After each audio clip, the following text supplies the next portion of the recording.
Hey, what's up? I'm Gary. I'm Rob. We're from the band Bowling for Soup. Was I supposed to say that with you? No. Okay. Go on. And may the rock be with you. All right. Gary and Rob, Bowling for Soup. Welcome to May the Rock Be With You. Thank you. Thank you. May the rock be with you. Thank you. I appreciate that. That's nice. Thanks for coming out. Welcome back to Australia. So happy to be back here. Like, literally, it's one of the places for years we've been saying, we got to get back here. Yeah. And is it your first time with Bowling for Soup? Obviously it is, but you've been here before? I've been here before, yeah. It was a different festival right around the same time the last time Bowling for Soup was here. But yeah, I'm glad to be back. Yes, it's amazing. Have you had a chance to catch anyone yet? Have you been seeing any shows, been to any side shows yet? It's definitely on the list. Like, I've been a fan of the Living End for years and years and years. They're playing right now, so unfortunately not catching them. I've told my band and crew that, like, this trip is not going to be a success if I don't get to catch them. Okay. So that's my plan tomorrow. Done. We all like Frank Turner, and the Right. Sleeping Soul, you know. And I'd like to watch a little bit of 311 one of the days, you know. They got some great tunes. They were on straight after you just before. That's right. It was perfect here. We could hear it all. It's awesome. I didn't get to see you guys, got to hear you guys. It was tops. Is there a band on the bill, though, that was not on your bingo card of the Bowling for Soup playing with card? You got one? No, not yet. I mean, you know, it's not every day that we get to do shows with Korn. But We've played some weird bills where, you know, we played right before Slayer, and you know, we played right before Anthrax. Like, we've had some interesting lineups before. Right. That's not too out of the ordinary for this. Like, Yeah, I mean, I would have been like, some 41s in our comfort zone, but they had to bail. yeah, that was sad. But I hope they come back. It's their last run, but I don't know if they're going to make it back in time. So, what can you do? I like this question because I guess you guys would probably be the best fan to ask it about. What's the weirdest thought that's ever popped into your head while you've been playing on stage? How much does this building weigh? Really? I don't know. Yeah, we play the show in Ireland. It's just like this old The telegraph place. It's like this old newspaper building, Yeah. and it's just this empty place. And there's this weird door that just empties out, like it's 30 feet high, and it's just a door to nothing. And I just kind of got lost in thought. It's like, I wonder how much this whole place weighs. It's fair? I would just say it'd be very hard to quantize my weirdest thoughts, so I don't know. Yeah, okay. We'll go with that.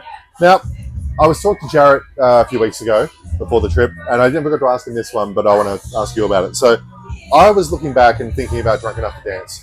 I remember when I walked into a music store and I saw it there, and I bought it immediately, partly because it had Butch Walker's name on it. I'm a huge Butch Walker fan, right? But I took it straight home. I was introduced to the band, and from there I was hooked. Is there a band that you've actually gone in and bought a CD from or seen and just gone, that's it, I'm hooked, I'm done?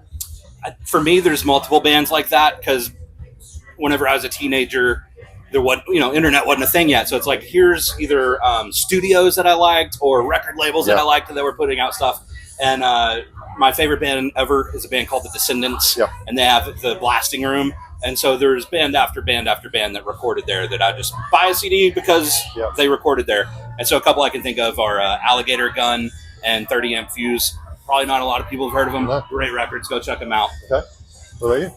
I'd say similarly, and along the same lines, like I always have been a huge No Effects fan, so anything Fat Records was putting out, I was always a big fan of, and that's, you know, how I got into Strung Out and No Use for a Name and all those awesome Fat Records bands from the 90s and onwards. We're the same. Like, growing up, for me, it was like, you know, did Bob Rock produce it? Does Butch Walker produce it now? I'm like, I buy it regardless, and, you know, it sounds good. Yeah. That's what it's about. I love that.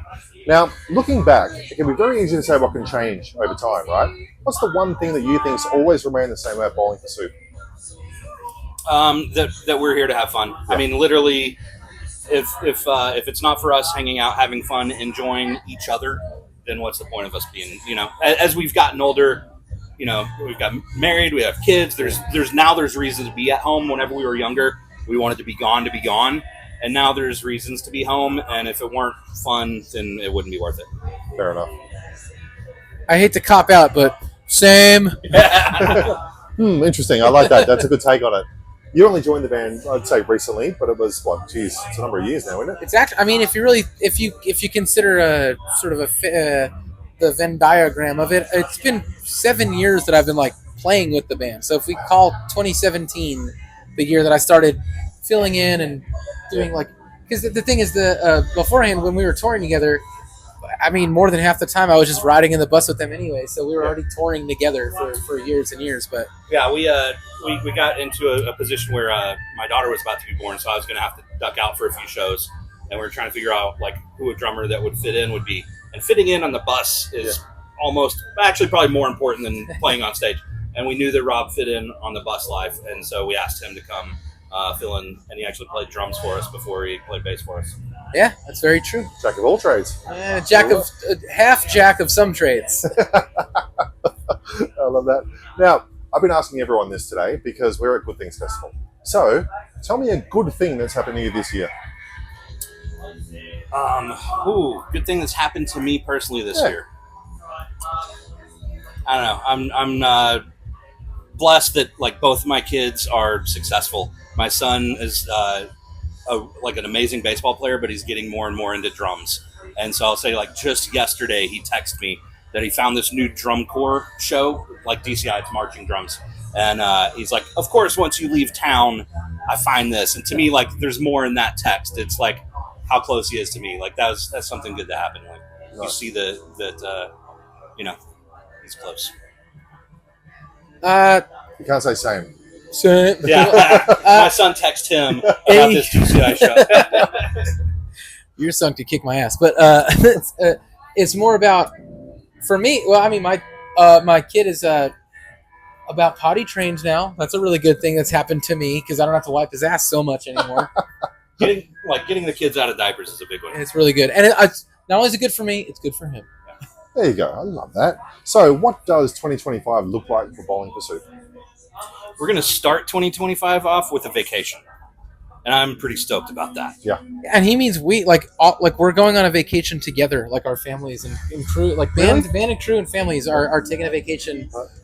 So it's going to be awesome, and then we're going into the UK to continue the album tour we were doing for 20 years of Hangover You Don't Deserve, and then just a lot of festivals, some tours planned, and yeah. It's funny, like we're actually going on vacation together. Everyone always makes fun of us that we don't separate. We've been on tour with other bands, and they find us at the catering tent, and we're all at the same table, and they're like, you guys don't ever go apart. And so we're actually going on vacation all together. I found that when I was hanging out with you guys in 2014, we were all just there together. Yeah. Like you guys don't go off and do other things. Like Chris came down and sat down, and we were all there. And I'm like, this is a great band. They just love each other, and they hang out together. Like, it's awesome. How is Chris? He's doing good. He's home recuperating. Yeah. We miss him. Wish he was here, but he's doing what he needs to be doing, which is taking care of himself. And also, thank you. And also, he's made it a point. He wants to like stay in our text groups, and like it's like he's here. We're still talking with him and BSing and having fun. And, he's the best. Yeah, he's in good spirits. Yeah, that's the best thing it can be. Guys, thank you so much. Appreciate you. Thank you. I'm coming out on Tuesday, man. I hope we can hang out and have a couple of beers. Yeah, Like we like that. Yeah.